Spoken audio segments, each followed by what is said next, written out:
He moves through the death and decay of the void. He doesn't remember his name. Everything's a blur. He feels pain in his stomach, in his arms, in his veins. He needs to find one of those flowers. The nectar, the sweet serum that gives strength. Strength for what? He remembers. The killers.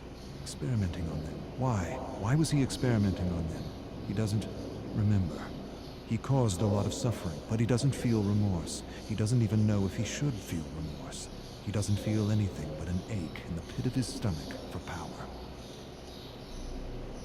He has flashes of the doctor, his screams, his agony, turning the tables on him, experimenting on him like he had done with so many others. Where? Not here. Somewhere else. Another world.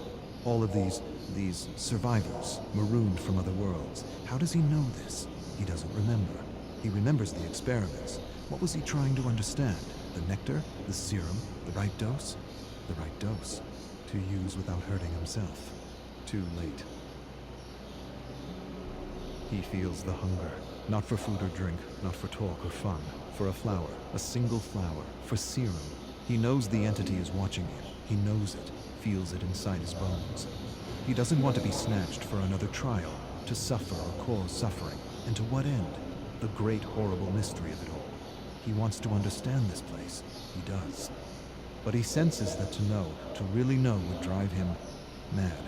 Madness, that's what this place is. The embodiment of madness. He doesn't want to be pulled into another trial. He wants to return home. He must return home. That's why he was studying the serum. It gave him insight.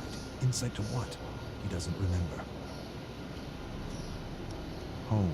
He doesn't even remember where home is. He only remembers the void. Hundreds, maybe thousands of discarded survivors. Not dead, not alive, something else. Alive but dead inside.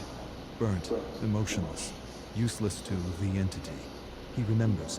He remembers rising from the void, finding a flower. Had this flower been his salvation? Had the flower been his way out? He falls to his knees and shouts at the abyss, and the abyss answers with silence. The silence is so deafening it hurts. He buckles over, climbs to his knees. He needs serum.